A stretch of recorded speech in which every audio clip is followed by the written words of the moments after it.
Hello, and welcome to this week's episode of Views of an Outsider.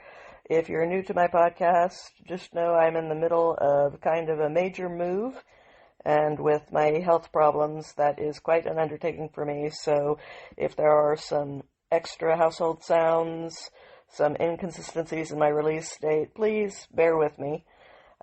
Things will be settling back down soon, but let's get started for today. Today's episode is Happy Birthday to my podcast.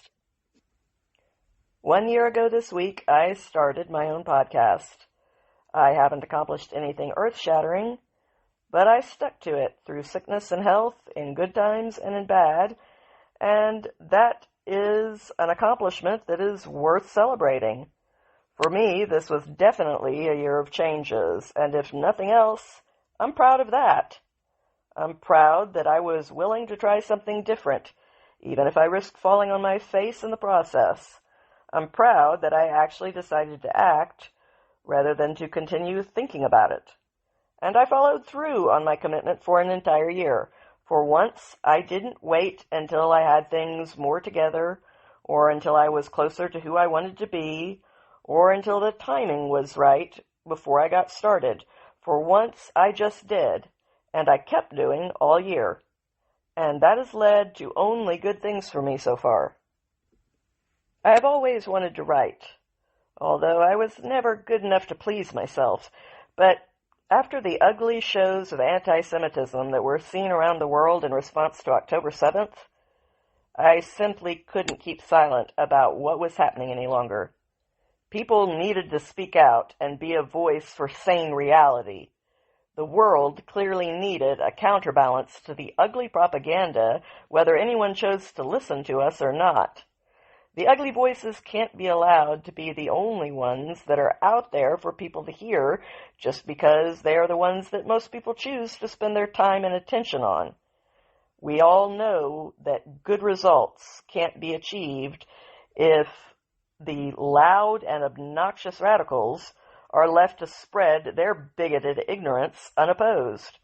After all, you can't complain about the way things are when society slides into chaos if you aren't even trying to provide an informed alternative. Luckily for me, I had spent my whole life casually studying the history of the Holy Land, but I wasn't willing to stand up and put my voice out there without being sure that what I had picked up as a hobby was true, the whole truth, and nothing but the truth. So I did hours and hours of additional research, and I learned so much more on the subject. I did my best to organize what I had learned into a paper that ended up being way too long, so I ended up breaking it into 3 smaller parts. But what was I supposed to do with it? Fortunately, around that time, I found out about this wonderful platform called Substack, where everyone, from aspiring writers to professionals, could have at it and take the time to make their case in full detail on whatever topic they wanted to discuss. So I took a deep breath and plunged into the troll-infested world of online platforms. My first article was a timeline, summarizing the main events of the history of the Holy Land, starting at around 1300 BC and continuing on up through the massacre of October 7th, 2023.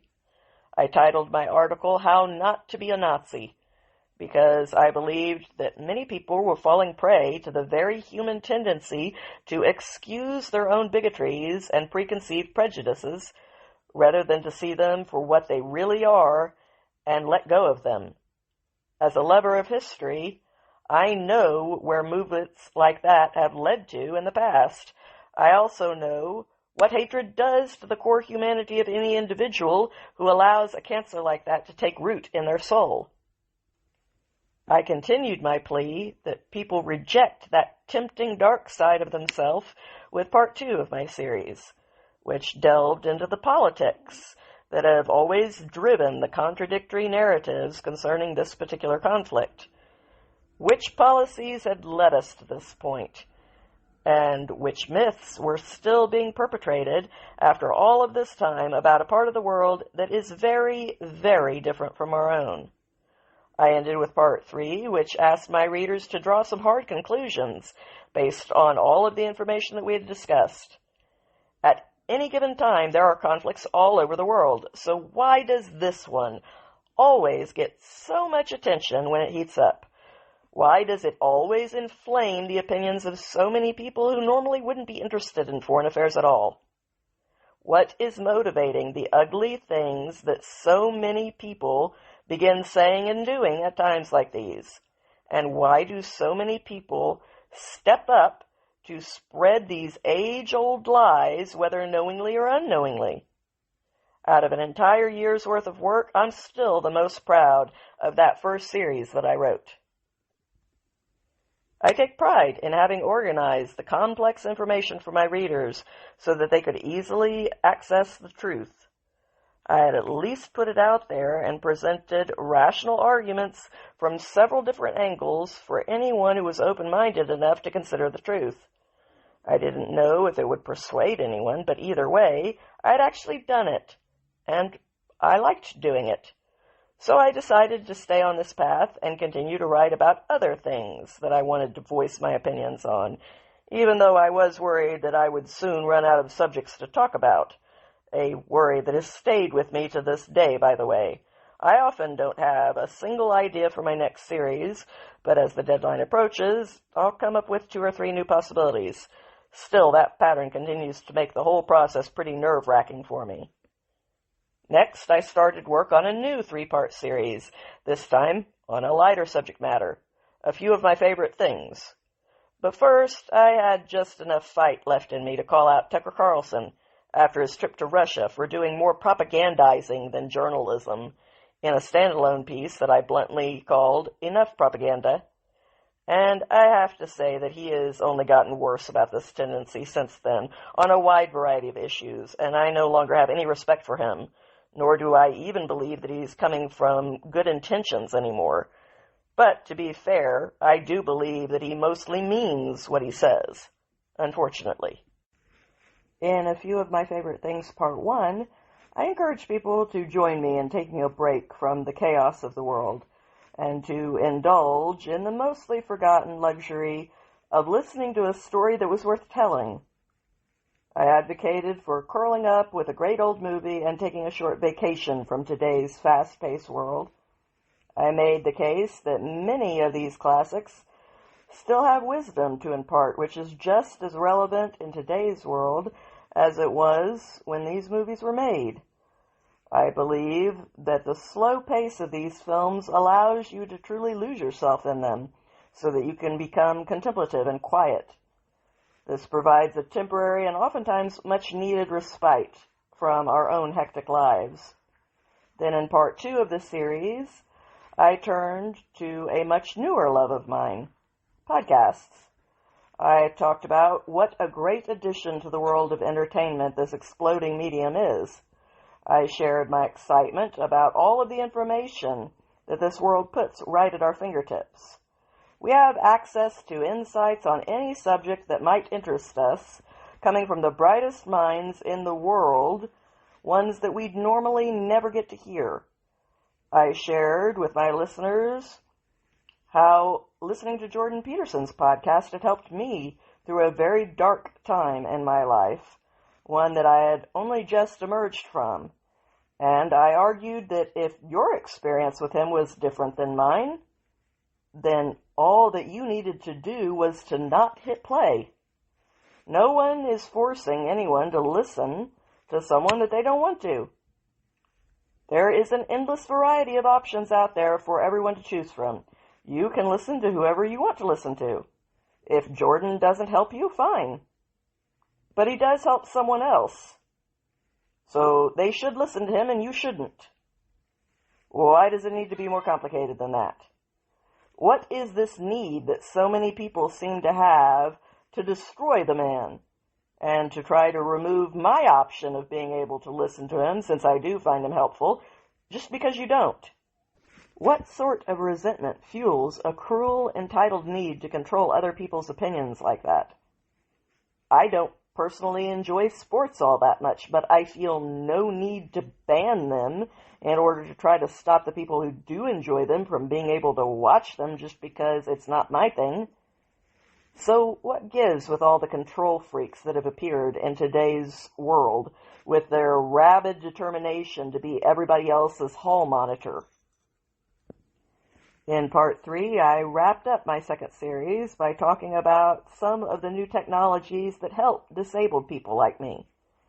And I went unapologetically fangirl over Tesla, which I still don't regret. Elon's right. They're cool. So, even with all of the domestic terrorism that's been directed at innocent Tesla owners by low IQ criminals, Tesla remains my dream luxury buy. I pointed out that it doesn't really matter that I won't ever be able to afford one. That shouldn't lessen the excitement that I get to experience over some of the doors that technology like this will reopen for people like me. Why should I or anyone else snuff out the joy that's available to us from each positive leap forward just because it won't benefit me directly? After all, I'm not the center of the universe. Things aren't good or bad based on how they affect me. And if they won't have a direct impact on my life, that doesn't make them any less of a good thing for the world that I am a part of. Technology like this is going to help a lot of other people, and that's a good reason for us to have more optimism and even to celebrate. We actually shouldn't rob ourselves of a sunnier outlook on life just because ideally we would like to be able to have those things for ourselves too, and we don't. Take a win where you can get one and add it to the pile of good things in the world to reflect on when you're practicing an attitude of gratitude. Goodness knows we collect the negative things pretty indiscriminately, so why not at least do the same with the positive things in life? Having concluded a series about a few of my favorite things, it seemed only reasonable to do a series on a few of my least favorite things. In part 1 of my third series, I talked about our constant culture of gaslighting mind games. I specifically called out the Biden administration for being especially egregious in using this tactic when it came to the border, crime rates, the economy, his senility, and much more. I also pointed out that their blatant preference for winning the approval and votes of radical fringe groups, even when it meant completely alienating the moderate middle, was a simple numbers game that they wouldn't end up winning. And I feel like the nation has proved me right about that. In part 2, I talked about the scourge on our society that is cheap internet fame. I pointed out that there is a big difference between a person of historical significance like MLK and a celebrity. But even a celebrity, a famous rock star like Freddie Mercury, got where he did because he had something to offer the world. He had a real and impressive talent in his field. Does that mean that he should have been in charge of running a country? Not necessarily. But he was contributing something to the rest of the world in exchange for the fame and status that it gave him in return.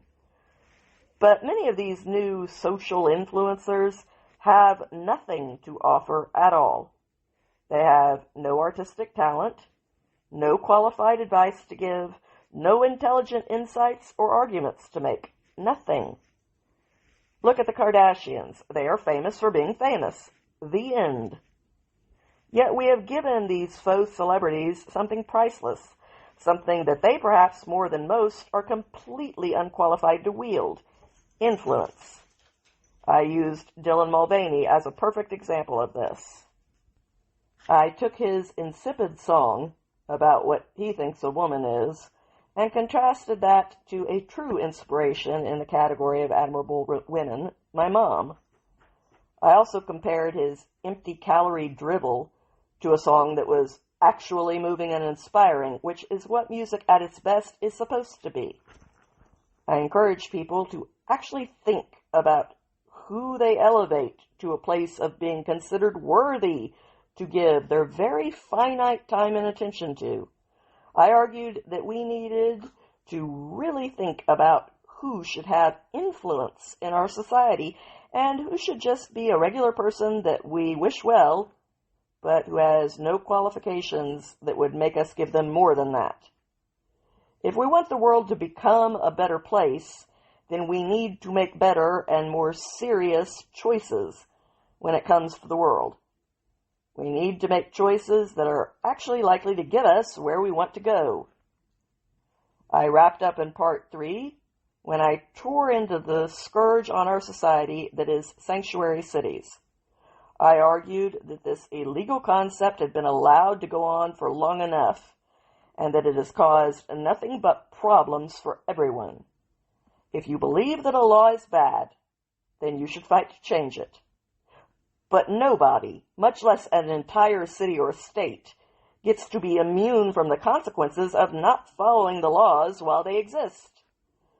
I laid out the record of devastation that had been allowed to go on while the border crisis raged on, and how the policies of sanctuary cities were financially draining all of us, whether we lived there or not.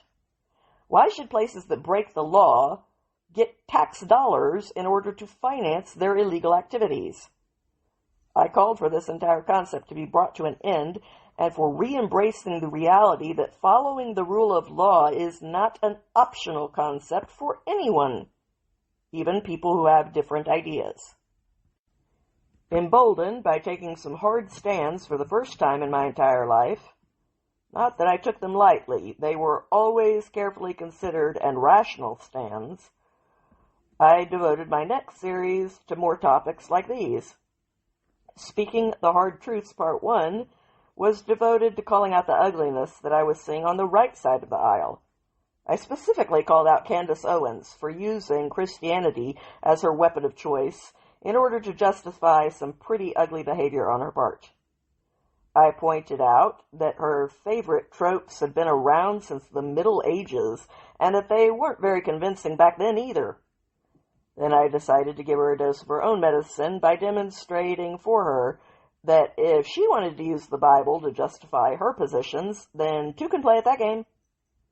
Only I happen to be better equipped to wield that weapon than she is, having grown up in the Bible Belt, studying the Old and New Testament in their original Greek and Hebrew. So I pointed out passages in there that explicitly condemn behavior like hers. Passages that she had apparently skipped over conveniently enough.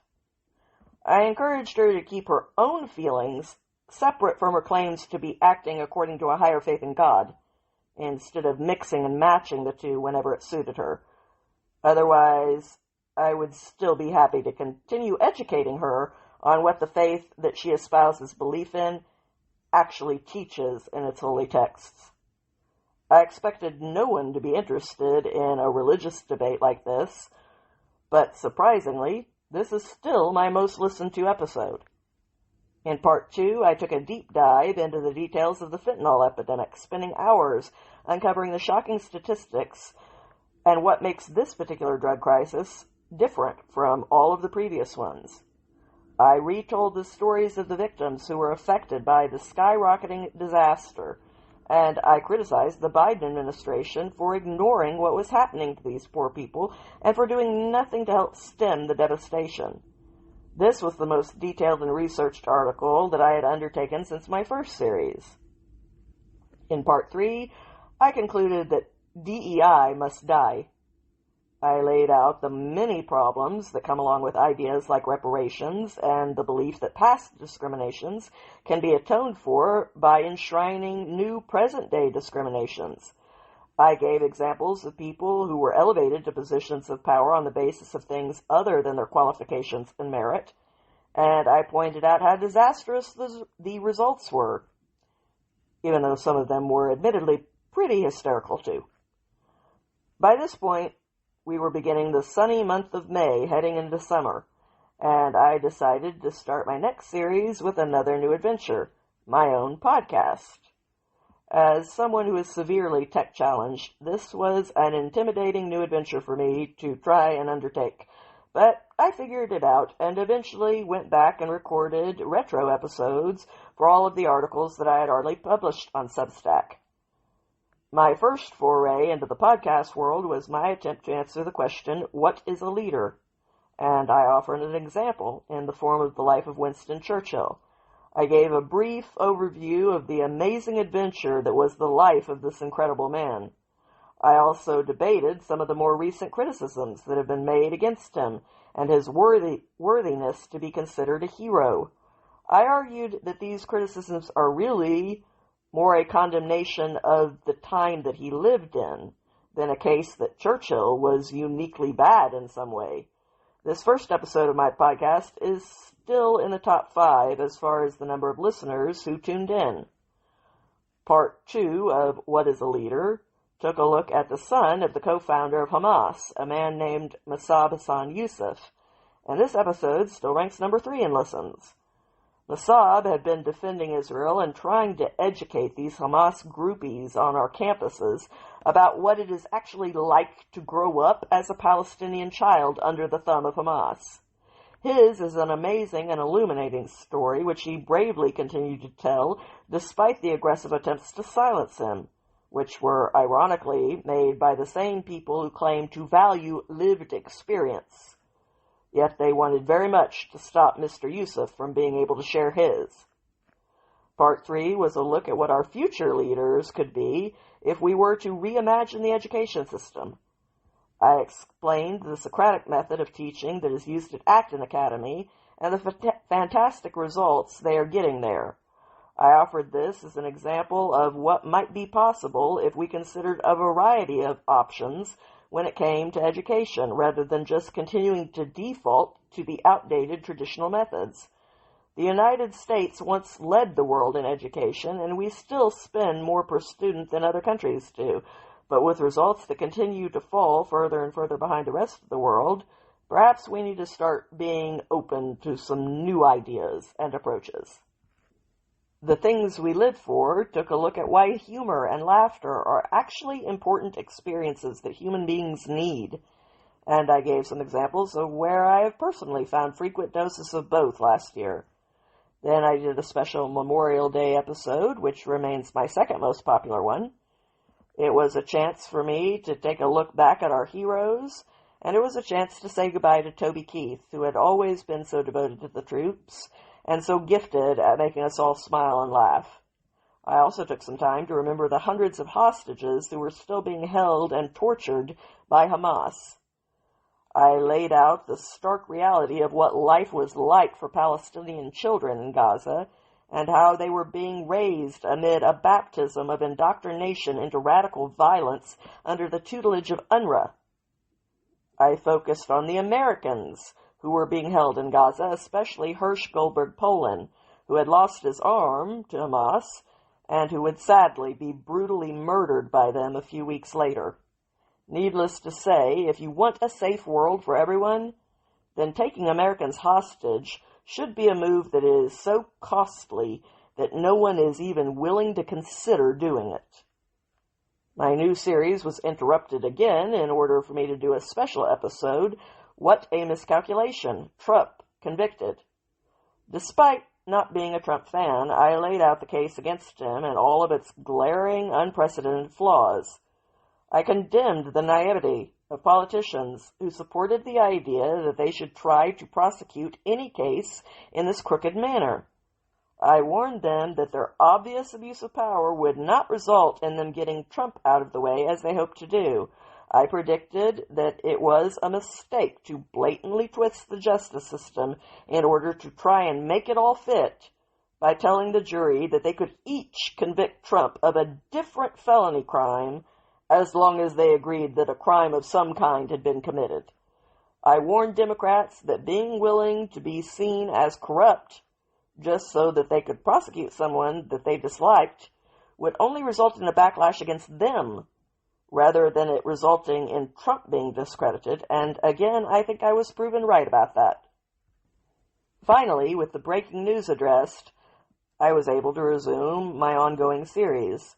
The Things We Live For Part 2 took a look at family. I argued that none of us will be remembered by society, only by our loved ones. If even Thomas Jefferson's legacy can be mutilated hundreds of years later by lesser men who have contributed nothing by comparison, then the rest of us don't stand a chance. And above all, that includes the people who engage in this sort of lofty, holier-than-thou brand of empty criticism. I covered all of the performative hoopla over Harrison Butker's comments about family, and whether he had said anything that was actually offensive. Is there anything wrong with a Catholic girl who does want a family more than she wants a career? As long as it's her choice, isn't that part of female empowerment? Why is it that women who make this choice inspires so much vitriol from so-called feminists? I gave examples of completely irrational angry comments that I had personally received online when it came to this very topic, and I asked the question, why is there such a crusade against the very thing that most people get the most meaning from in their lives, the family that they decide to make? If someone chooses of their own free will to not go down that path, then that is, of course, their right. But why do so many of these same people feel the need to attack other people for simply making a different choice? If it's not fueled by regret and a misery loves company instinct, then isn't the important thing that we all get to choose whatever we want to do for ourselves? And like it or not, most people, not all of them, but most human beings are wired to find their greatest happiness as part of a family. That's just how we evolved. So why should the people who want the same things that most people want have to fight their nature just to please someone else's offended ideology? Part 3 was about finding purpose and how important having a sense of purpose is to the level of happiness that one experiences as a person. I know that this has certainly been the case for me.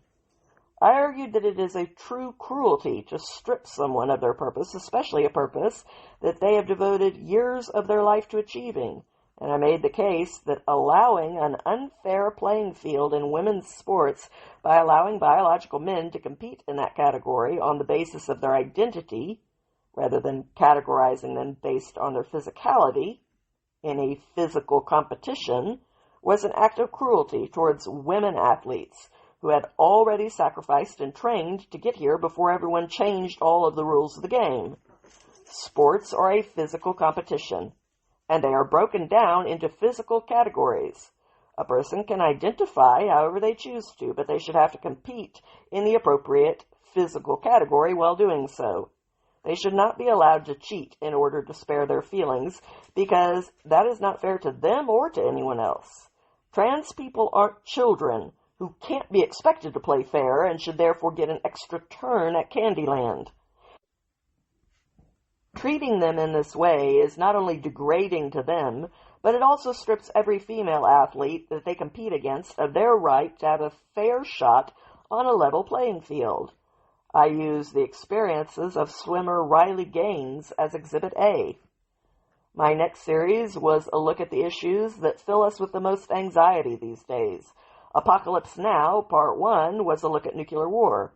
How close have we come to doomsday in the past, and how likely are we to actually go there now? Although my podcast is only in audio form, the corresponding article on Substack has some pretty awesome photos of our stealth bombers, so feel free to check it out. For the 4th of July, I did another special episode on the Sons of Liberty by giving a 2-minute bio of each of the signers of the Declaration of Independence, the greatest document that the world has ever seen. And before you ask, yes, many of them owned slaves. We covered that, but we didn't cover only that. We also covered the other important things that they did as well. So hopefully you're not the type of person for whom acknowledging the complex nature of human beings is inherently offensive.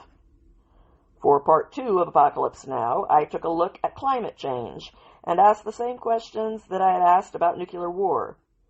What's the whole story on this contentious topic? And how likely is the climate to become an immediate threat to us? What are the changes that our rapidly advancing technology will be able to offer us as a solution before we ever get into a critical situation? And what are the most realistic options that we have based on where we are today? I looked back at the history of climate change throughout the planet's existence, and I looked specifically at carbon, and whether or not it is really that big of a factor in the larger climate change picture. Part 3 was a look at pandemics. In order to predict what could happen as far as a future pandemic goes, one can simply look back at what just happened during the most recent one.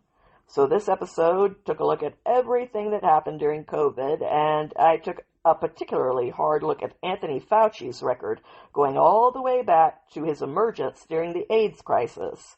I also explored the danger that continues to be posed to all of us by allowing gain-of-function research to be conducted at all.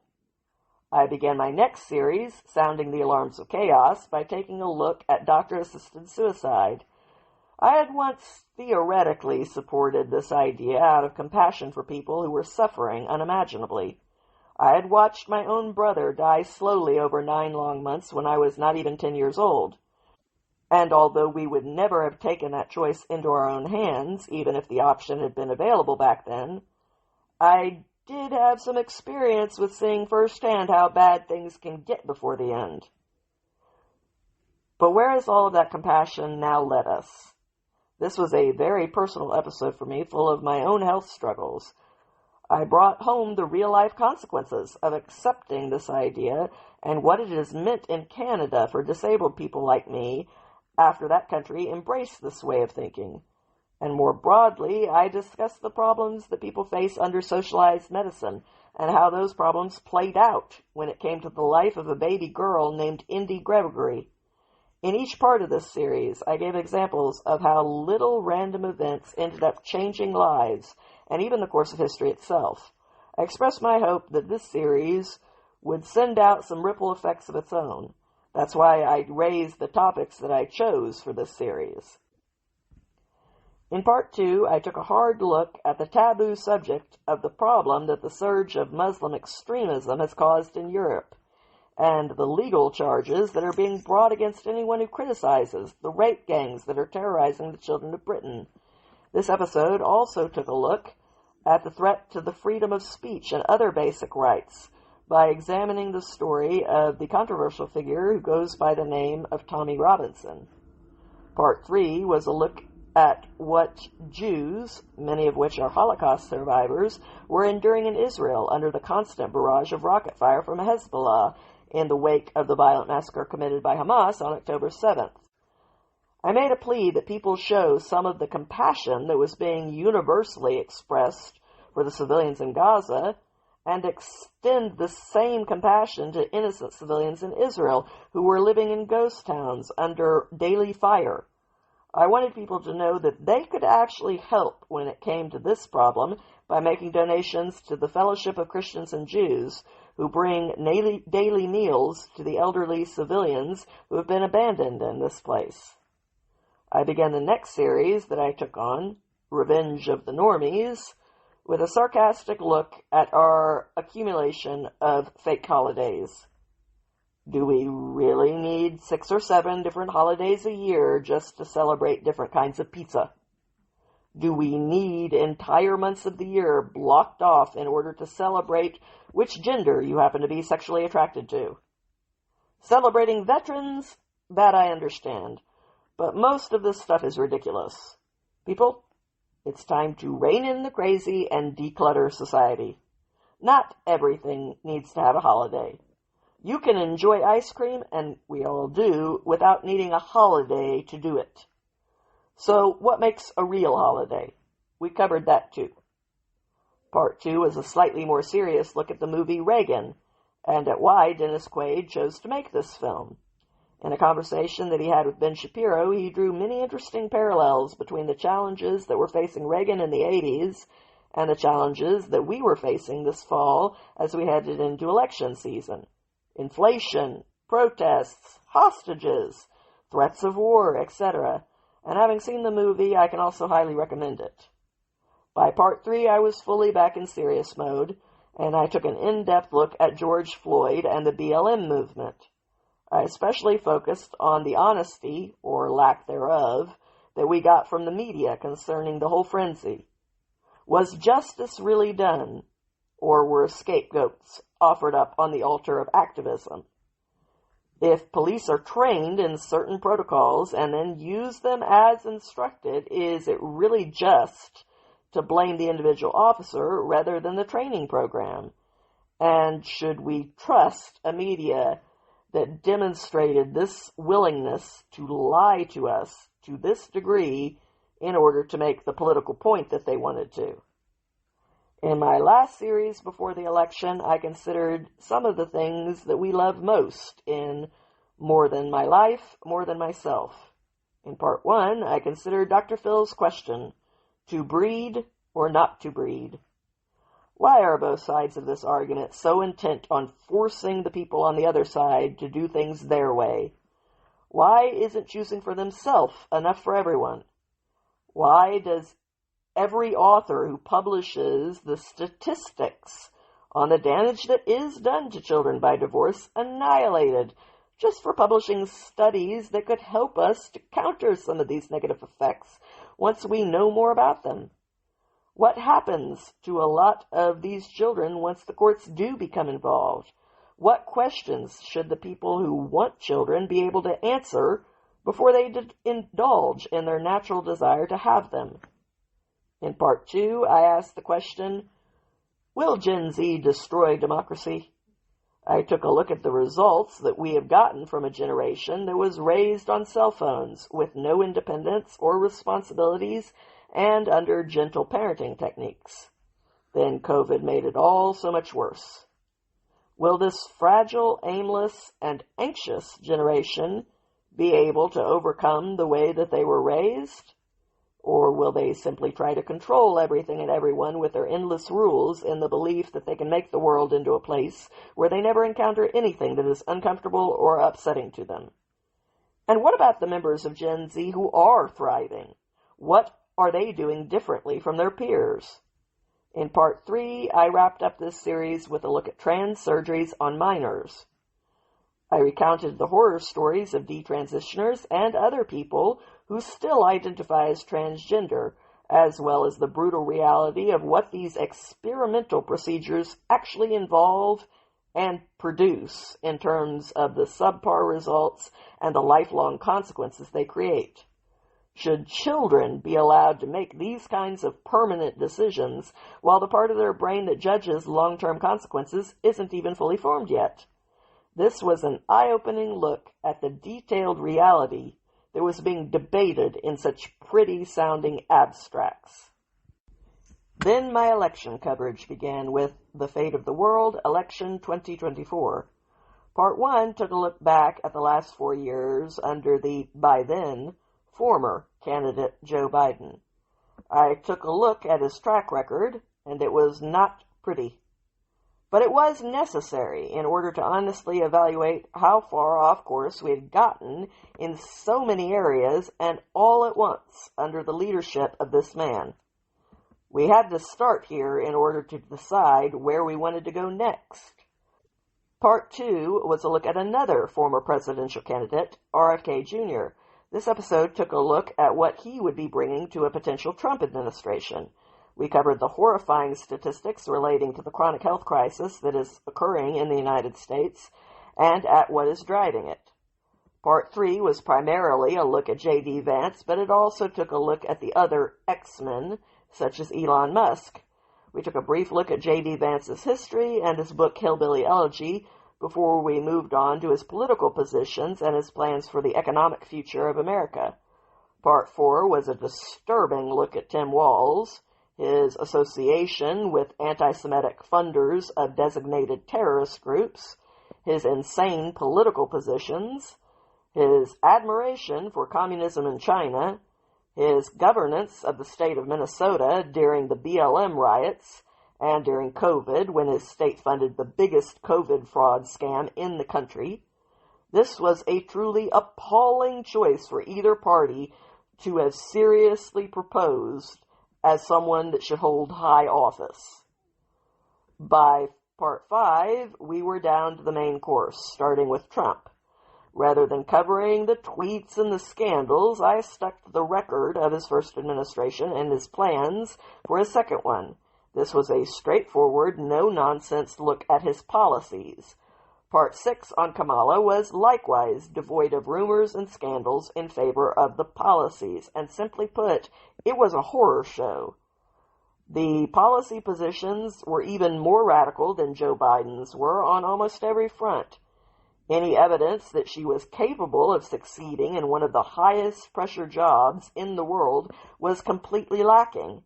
And after a tsunami of bad propositions for the future, alongside a bad track record from the past, I concluded with a personal pet peeve of mine by thoroughly debunking her proposal that Indigenous Peoples Day should replace Columbus Day. My election coverage ended with, "How did we get here?" or "Victory Lap." In this episode, I tried my hand at pretending to be a contemporary historian. I broke down the shifting policies of my lifetime, starting with Reagan and progressing up through the Clinton Democrats of the 90s, the Bush years, and the Obama years. What ideologies did each administration give birth to that shaped the political climate that we are living in right now?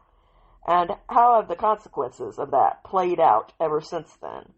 What will future generations see when they look back at this time in history with the perspective that we now lack? The changes we face was about the new direction that the nation was heading in now that the election results were in. Part 1 was a nauseating look at government spending and the things that they have been wasting our hard-earned money on while putting us further into debt and creating an economy that is unlivable for the working class. By the end of this episode, you'll either be laughing or crying, or maybe both. Part 2 was a hard-hitting look at the chemicals that are being allowed to be used in our food and the health results that have followed after decades of these practices.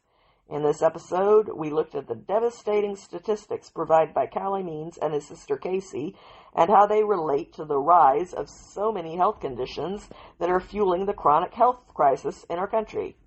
The toll in human lives is overwhelming, but the economics of providing health care for all of these problems will also single-handedly bankrupt us as a country if something is not done.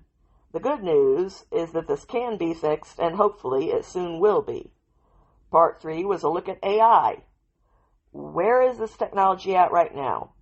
We looked at how AI is about to change our world forever, and we also covered what we can each do to help steer everything towards a good outcome, and how we can not be filled with anxiety over all of it in the meantime.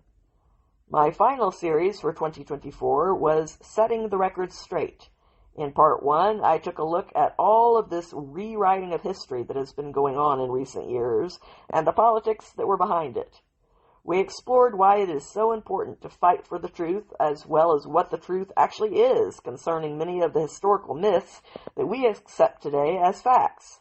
The truth, as always, is more complicated than simple myths are, but it is also what matters the most. Our history is unbelievably important to our future, and we must therefore fight to protect and preserve it. Part 2 was a look at the systems that we live under and how they have been corrupted or made impotent. What sorts of abuse of power have really been going on during the last 4 years, and what can be done to fix the system so that these abuses are never possible again in the future for either side of the aisle? This was an eye-opening look at what's been going on in the business world through the eyes and words of Marc Andreessen. And Part 3 was a look at the legacy media. Who did the press start out being? And what was their purpose originally? How have both of those things changed in recent years? And who is now going to carry the legacy of what the media was meant to be into the future? What does the future of the media look like once all of these present-day shifts peak and settle down into a new normal? With the dawn of a new year, I challenged Gen Z to take up a new cause, a worthy one this time. In Making You an Offer You Can't Refuse, I laid out the plight of slaves in the world today, of which there are more than at any other time in history. We looked at open borders and what makes them a trafficker's dream come true. We also looked at the things that each of us can do as people and as countries if we truly want to free the last slave on earth. The only question that remains is, do we really care enough about the most victimized members of our species to do what is needed to help them? My next series focused on the most important components of leading a satisfying life in the center of the world. In part 1, we took a look at communities and how badly we are doing without them. We considered the price that we have paid in our rush to throw out all of the traditional values that we once held. I argued that it was time to admit that secularism has failed us. A life that is centered exclusively around oneself and each trivial whim that we experience is destined to be an empty one, and even worse, it is doomed to be a meaningless life. So I concluded that we can either be honest with ourselves and adjust course where needed, or we can dig in our heels and go on being miserable. In part 2 of this series, we took a look at the core foundations of communities, which are families.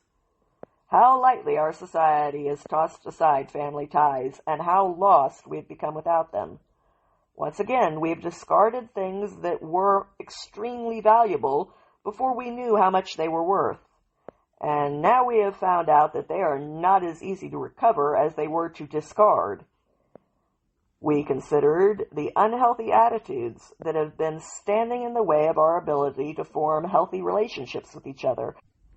And once again, I made the case that we can each choose to remain miserable as we cling to our ideas despite their poor results, or we can choose to try a different approach and be flexible enough to change. We concluded the center of the world by taking a look at faith, and I made a case that human beings have a need to connect with something bigger and better than themselves in order to find a profound peace. If we are not whole as individuals, then we cannot be part of thriving families or successful communities. Like Russian nesting dolls, the various realms of our life, from the internal to the immediate external to the wider world, are all interconnected and built on top of each other.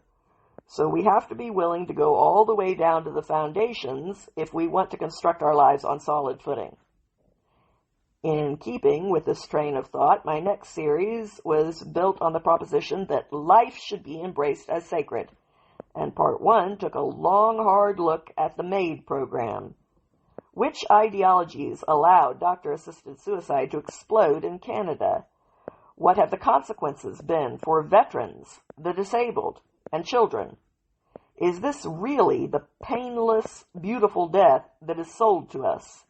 And what are the motives, both good and bad, behind the movement that has driven us to this horrifying cliff's edge? In part 2, we took a long, hard look at Marxism. How has this ideology managed to survive for this long when it has such an appalling record of poverty and death that has been meticulously documented throughout history?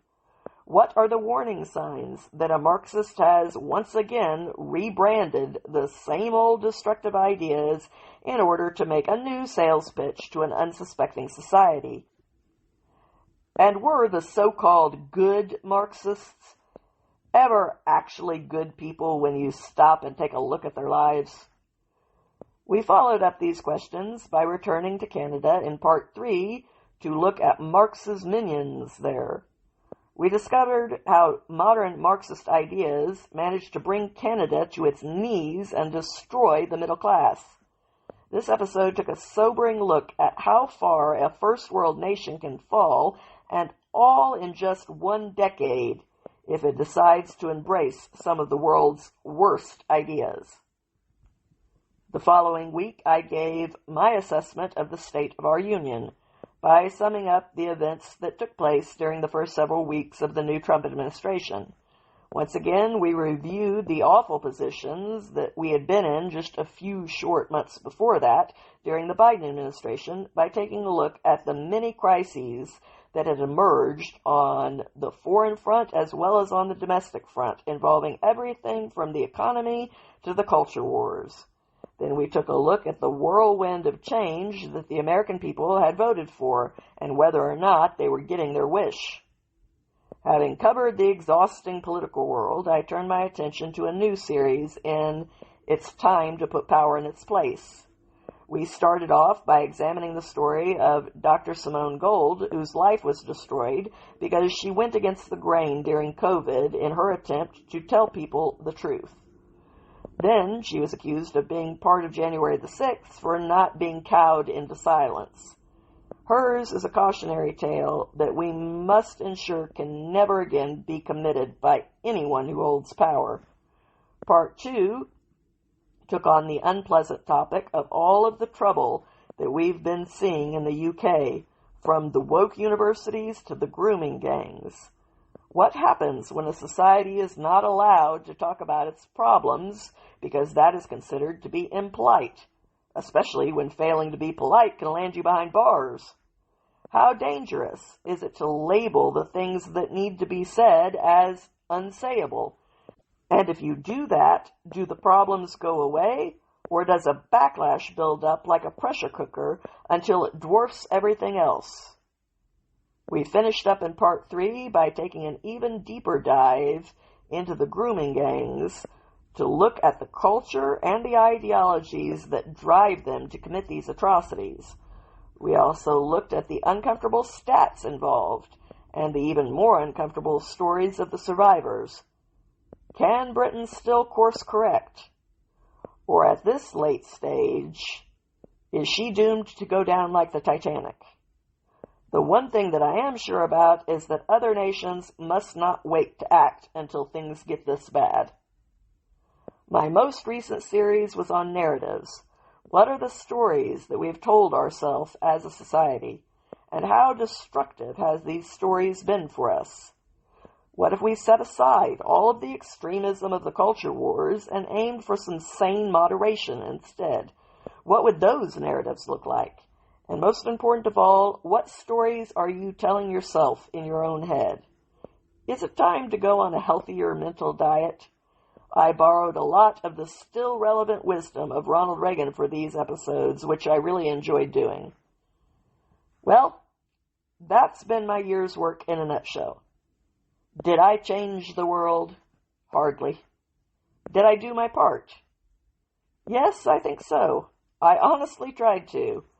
I took on the controversial issues even when they made me uncomfortable. I did it very thoughtfully, but I didn't shy away from them as I am so hopelessly prone to doing when it comes to the feelings of others.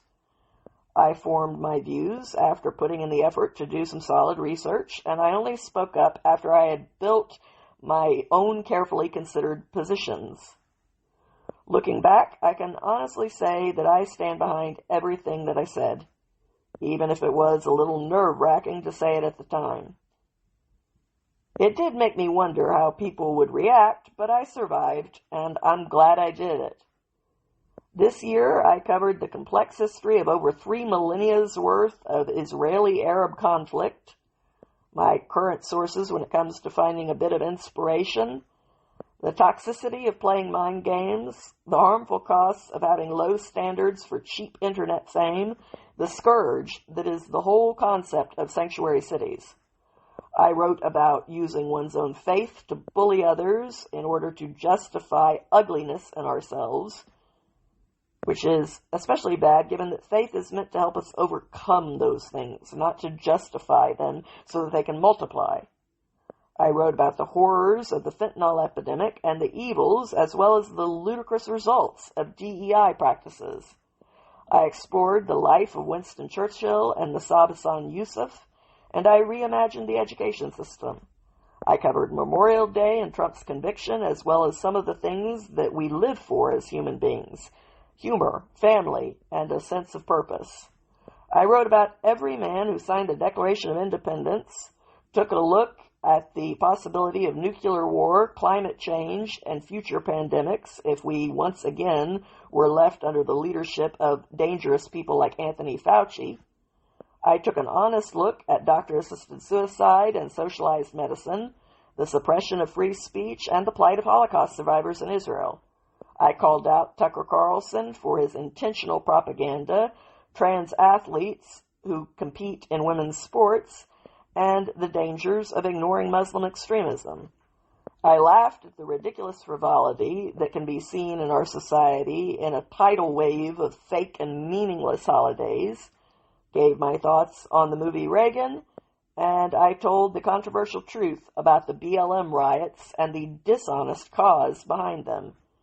I took on the harsh realities that lurk behind the decision to become a parent, and the harsh realities of Gen Z's fragility, along with the consequences that they might pose for democracy itself. And I called out the barbarity of allowing uninformed, ever-evolving minors to have access to irrevocable trans procedures. I broke down every facet of every person involved in the election that I could manage to cover in the time allotted. I covered the insane waste that was being committed under government elites when it came to spending our hard-earned tax dollars, the dangerous toxins that they are allowing to be put into our food, and the changes that AI is about to bring into our lives. I made my case when it came to fighting to keep history historically accurate and balanced, the fight to restore the systems that we have to live under to their proper checks and balances, and the actual job of the media as we search for the people who will carry their torch into the future. I exposed the horrors of human trafficking as well as the plight of today's slaves. I made a case for rebuilding our faith, our families, and our communities for the sake of our own happiness. I broke down MAID, Marxism, and the non-stop whirlwind of activity that occurred during the Trump administration's first 6 weeks in power. I made a case for the reality that lies corrupt everything and cannot be tolerated in society, especially in our medical and judicial systems. I took on the subject of the grooming gang scandal in all of its horrific detail, tackling every angle from the culture to the religion, racism, and, of course, political ideologies that are at play here. I looked at the narratives that we tell ourselves as individuals, as well as the ones that we tell our society, and I dared to imagine a moderate future of mass sanity, while inviting everyone to head in that direction with me. So yeah, overall, I'm pretty happy with this year's work. I've heard that it takes about 150 episodes to start to see some success as a podcaster, and I'm more than halfway there. If I can just become successful enough to meet my needs, I'll consider myself lucky. My goal has been to do 2 episodes a week this year, which has really pushed the limits of my health. But if I can keep it up, I will reach that 150 episode mark by the end of the year. Then I should at least be able to gauge if there's any future in this for me or not. Meanwhile, my podcast is tiny, and I have no delusions that I will achieve some level of grandeur. But I've also been heard in 18 different countries around the world, and that is pretty cool when you think about it. Most of my listeners are here in the USA with me, but my second biggest audience is in Australia, where I have some good friends who faithfully contribute to those stats. Ukraine joined the podcast a few months ago, and they've quickly become my third biggest audience, for which I am humbled and deeply grateful to them. I also have some listeners in Israel, which thrills me, since some of the very best people that I've ever had the privilege of knowing are Orthodox Jews, and I love them like family. In my opinion, Viktor Frankl's Man's Search for Meaning is one of the most profound things that has ever been written, and as a lover of history in general, there is no group of people on the face of the earth that I admire more for consistently overcoming all that Jews have had to overcome, while still managing to retain their decency and continuing to contribute so much to the world. Japan and Russia have also both started tuning in recently, as did Hungary and Bangladesh.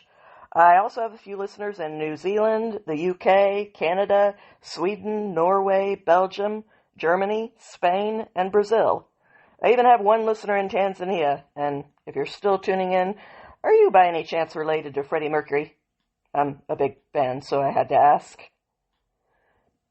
So, whether I am ever successful to the same degree that the mega podcasts out there are or not, it's amazing just to know that people who I have never met from places that I'll never get to see can hear what I think on a given subject and decide for themselves if we have anything in common.